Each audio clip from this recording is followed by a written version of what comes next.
Hello friends. स्वागत है आपका अपने यूट्यूब चैनल पांचाल स्टडी में। दोस्तों, आज की इस वीडियो में हम आपके लिए लेकर एक प्यारा सा टॉपिक आए हैं भूगोल का, जिसमें आप भारत की भौगोलिक स्थिति के बारे में जानेंगे कि भारत का अक्षांश विस्तार कितना है, देशांतरीय विस्तार कितना है भारत का, भारत की उत्तर से दक्षिण तक लंबाई कितनी है, भारत की पूर्व से पश्चिम तक लंबाई कितनी है। वो सब चीज़ों की जानकारी आपको इसमें मिलेगी। तो बिना देरी किए स्टार्ट करते हैं पहले सवाल से। प्राचीन भौगोलिक मान्यता के अनुसार भारत किस द्वीप का अंग था? तो किस द्वीप का अंग था भारत? ये जम्बू द्वीप का अंग था। जम्बू द्वीप, जम्बू कहते हैं किसको? ब्लैकबेरी को कहते हैं, या फिर हम कहते हैं जामुन भी कह सकते हैं। इसी के आधार पर इसका जम्बू द्वीप नाम रख दिया गया। भारत का अक्षांशीय विस्तार कितना होता है? अर्थात अक्षांशीय विस्तार क्या होता है, ये आपको पता होना चाहिए कि अक्षांशीय विस्तार किसको कहते हैं, देशांतरीय विस्तार किसको कहते हैं। तो भारत का जो अक्षांशीय विस्तार है कितना? 8 डिग्री 6 मिनट से 37 डिग्री 6 मिनट उत्तरी अक्षांश। देखो ये 8 डिग्री 4 मिनट इधर हो गया आपका, ये 8 डिग्री 4 मिनट हो गया, और ये 37 डिग्री 6 मिनट इधर हो गया। ठीक हो गया अक्षांश विस्तार। ये आपका ये वाला अक्षांश विस्तार है। और देशांतरीय विस्तार कितना है भारत का? 68 डिग्री 7 मिनट से 97 डिग्री 25 मिनट पूर्वी देशांतर। तो 68 डिग्री 7 मिनट, ये वाला आपका होगा ना 68 डिग्री 7 मिनट, और ये आपका हो गया 97 डिग्री 25 मिनट पूर्वी। ये हो गया आपका। ठीक है, इसमें हम कुछ चीजें दिखाते हैं आपको मैप में। अगर मुख्य भूमि का है, ये आपका मुख्य भूमि का, अगर आप इसमें अंडमान निकोबार द्वीप समूह को भी शामिल कर लिया जाता है तो इसमें 6 डिग्री 4 मिनट हो जाता है। ये 6 डिग्री 4 मिनट हो जाता है। यदि इनमें हम अंडमान निकोबार जो इधर होते हैं आपके ये द्वीप, अंडमान निकोबार द्वीप समूह, और ये इधर सबको शामिल कर लेते हैं तो 6 डिग्री 4 मिनट हो जाता है आपका। अब इसी मैप से हम आपको कुछ समझाते हैं। देखो, भारत का सबसे पूर्वी बिंदु कौन सा हो गया? इसको वो हो गया ये आपका किमेथु। इसको वालांगू भी कहते हैं, वालांगू। और ये कहां पर है आपका? अरुणाचल प्रदेश में। ठीक है, सबसे पश्चिमी बिंदु कौन सा होगा आपका? गोरमाता। ये सरक्रीक भी बोलते हैं इसको, राजहर क्रीक भी कहते हैं। ये कहां पर होगा? पश्चिम में गुजरात। सबसे पश्चिम में गुजरात पड़ता है, सबसे पूर्व में अरुणाचल प्रदेश पड़ता है। समझ में आ गए? पूर्व से और पश्चिम की लंबाई कितनी है? 2933 किलोमीटर, ये वाली आपकी लंबाई है। पूर्व से पश्चिम की लंबाई 2933 किलोमीटर है। ठीक, इसी तरह हमारा सबसे उत्तरी बिंदु हो गया इंद्रकोल। कहां पर पड़ता है? ये लद्दाख में पड़ता है, ये लद्दाख में पड़ता है। ठीक है, और सबसे दक्षिणी बिंदु कन्याकुमारी, जिसको कैप कोमेरिन भी कहते हैं। और उत्तर से दक्षिण तक लंबाई जो होती है, ये मुख्य भूमि की बात कर रहे हैं। वैसे तो अंडमान निकोबार द्वीप समूह होता है, पर अंतिम बिंदु पूछा जाए तो अंडमान निकोबार द्वीप समूह इंद्रकोल से लेकर के और कन्याकुमारी तक की दूरी, यानी हमारी उत्तर से दक्षिण तक की लंबाई भारत की कितनी है? 3214 किलोमीटर है। 3214 किलोमीटर है। इतना आपको समझ में आ ही गया होगा। नेक्स्ट क्वेश्चन देखते हैं। भारत की मानक समय रेखा क्या है? भारत की मानक समय रेखा जो है, आप जानते हैं हमारे इलाहाबाद जो है, इलाहाबाद, इलाहाबाद के नैनी से होकर के गुजरती है। 82.5 डिग्री पूर्वी देशांतर को भारत की मानक समय रेखा माना गया है। इलाहाबाद के कहाँ से? ये इलाहाबाद के नैनी से होकर गुजरती है। और ये कितने 5 राज्यों से होकर के गुजरती है? उत्तर प्रदेश, मध्य प्रदेश, छत्तीसगढ़, उड़ीसा और आंध्र प्रदेश, 5 राज्यों से। ठीक है, इसी तरह भारत की मानक समय इंग्लैंड के ग्रीनविच से कितने आगे है? ये इंग्लैंड के कितने ग्रीनविच टाइम से कितने आगे हैं? 5.5 घंटे आगे हैं। अगर इंग्लैंड के ग्रीनविच में मानिए कि 12 बजे है, अगर दोपहर के 12 बजे है, तो भारत में कितनी हो गई? ये इंग्लैंड में है, इंग्लैंड में। और तो भारत में कितने हो गए? भारत में जो टाइम होगा वो होगा 5:30, 5.5 घंटे आ गए, तो 5:30 शाम का टाइम, या फिर आप 17:30 भी कह सकते हैं। इतना टाइम होगा। भारत में।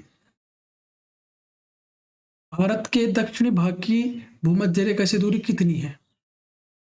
जो हमारा दक्षिणी भाग है वो हमारी भूमध्य रेखा जो होती है, अगर ये ग्लोब है तो इसके बीच में जो रेखा खींची जाती है भूमध्य रेखा बोलते हैं इसको, इक्वेटर। ये कर्क रेखा होती है, ये होती है आपकी कर्क रेखा, ये आपकी होती है मकर रेखा। और हमारा जो भारत है अगर इस तरह स्थित है तो इसमें पूछा गया है हमारे भारत के बारे में कितने किलोमीटर दूर है? 876 किलोमीटर दूर है। कितना? 876 किलोमीटर दूर है भूमध्य रेखा से। दक्षिणी भाग की दूरी जो है भूमध्य रेखा से कितनी? 876 किलोमीटर। नेक्स्ट क्वेश्चन, भारत की स्थलीय सीमा की लंबाई कितनी है? भारत की जो टोटल स्थलीय सीमा है उसकी लंबाई कितनी है? 15,200 किलोमीटर है। 15,200 किलोमीटर स्थल सीमा की भारत की लंबाई है। नेक्स्ट, द्वीपों सहित भारत की तटरेखा की कुल लंबाई कितनी है? दोस्तों ये अपडेटेड क्वेश्चन है। ज्यादातर आपको पुस्तक में 7,516.5 किलोमीटर लगेगा ये उत्तर, लेकिन वर्तमान में जो है 11,098 किलोमीटर हो गई है आपकी द्वीपों सहित तटरेखा की कुल लंबाई 11,098 किलोमीटर। ये अपडेटेड क्वेश्चन है, इसको आपको याद रखना है। भारत का क्षेत्रफल कितना है? ये तो आप सब जानते ही होंगे कि हमारे भारत का क्षेत्रफल कितना? 32,87,263 वर्ग किलोमीटर है और ये विश्व के कुल क्षेत्रफल का 2.4% है। ठीक है, नेक्स्ट क्वेश्चन, भारत की उत्तर से दक्षिण तक की लंबाई कितनी है? तो उत्तर से दक्षिण तक की लंबाई मैंने बताई थी कितनी है, ये 32 से 14 किलोमीटर है। नेक्स्ट, पूर्व से पश्चिम तक लंबाई कितनी है? तो पूर्व से पश्चिम तक लंबाई कितनी है? 2,933 किलोमीटर है। नेक्स्ट क्वेश्चन, भारत का क्षेत्रफल विश्व के कुल भौगोलिक क्षेत्रफल का कितना परसेंट है? तो कितना हो गया? 2.4%। ये भी आपको बताया था। नेक्स्ट क्वेश्चन देखते हैं कि भारत के कुल क्षेत्रफल का कितना प्रतिशत भाग पर्वतीय क्षेत्र के अंतर्गत आता है? तो इस क्वेश्चन का समझने का मतलब ये है कि हमारी जो भारत की जितनी भी भूमि है उस भूमि का टोटल 10.7% जो भाग है ना वो क्या है? पर्वत। पर्वत है। उस कितने परसेंट, यानी भारत के 10.7% हिस्से पर क्या है? पर्वत है। ये है इसका अर्थ। और फिर नेक्स्ट क्वेश्चन, संपूर्ण भारत के कितने प्रतिशत भूभाग पर पर्वत और पहाड़ियां पाई जाती है? पर्वत और पहाड़ियां पाई जाती है। तो टोटल पर्वत और पहाड़ियों का जो प्लस करके मिलाया गया है वो है 29.3%। अगर इसमें पर्वत हम देखें तो 10.7 हमने ऊपर देखा था, 10.7, और पहाड़ी 18.6% हिस्से पर पहाड़ी पाई जाती है। तो क्वेश्चंस आपको याद रखना है कि पर्वत 10.7% भाग पर पाए जाते हैं और पहाड़ी जो पाई जाती है वो 18.6% भाग पर पाई जाती है। संपूर्ण भारत के कितने प्रतिशत भूभाग पर पठार का विस्तार है? पठार, भाई यही तो चीज है, पर्वत हुए, पहाड़ी हुई, पठार, कितने हो गया? 27.7% हिस्से पर पठार होते हैं।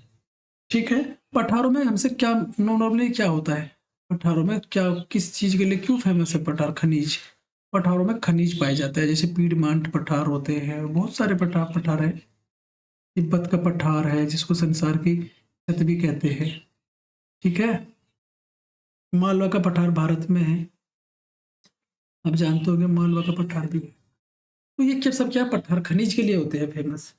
नेक्स्ट, संपूर्ण भारत के कितने प्रतिशत भूभाग पर मैदान का विस्तार है? अर्थात हमने देखो पहले आप समझिए, एक तो होगा आपका पर्वत, एक होगा आपका पहाड़ी, फिर हो गए आपके पठार, फिर हुआ आपका मैदान। पर्वत कितने पे थे? 10.7% पर। पहाड़ी कितने पे थी? 18.6% पर। और पठार 27.7% पर। और मैदान कितने? 43%। जब आप इसका टोटल जोड़ करेंगे तो ये आपका 100% हो जाएगा। तो समझ गए ना, पर्वत, पहाड़ी, पठार और मैदान। तो कितने परसेंट मैदान होते हैं? 43%। भारत के किस राज्य की तटरेखा सबसे लंबी है? तो गुजरात राज्य की तटरेखा सबसे लंबी है। पहले जो ये थी 1214, आपको लिखेगा हर जगह 1214 किलोमीटर, लेकिन ये गलत है।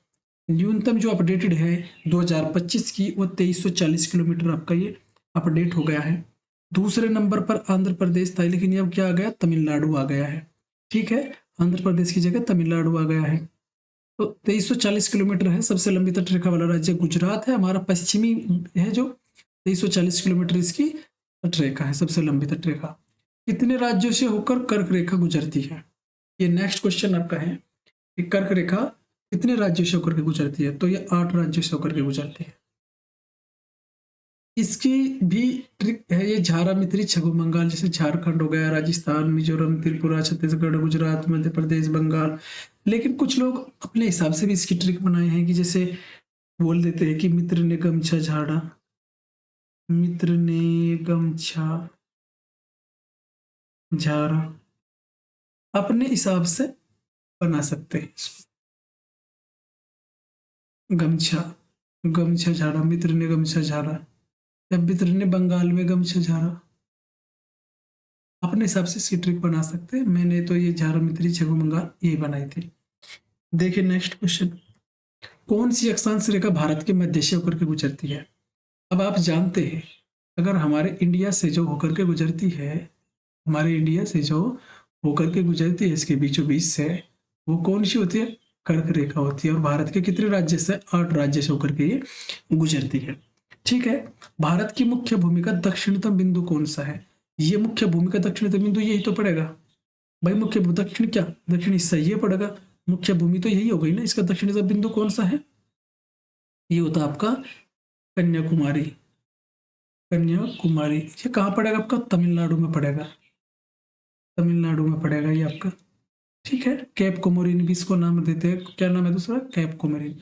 और सबसे दक्षिणी बिंदु अगर पूछा जाए तो इंदिरा पॉइंट पड़ता है। क्या पड़ता है आपका? इंदिरा पॉइंट। इसको पिग्मेलियन, पार्शन और लाहिचिन के नाम से, लाहिचिन, लाहिचिन पॉइंट भी कहते हैं। इंदिरा पॉइंट कितने नाम है? अंडमान निकोबार द्वीप समूह में होता है ये।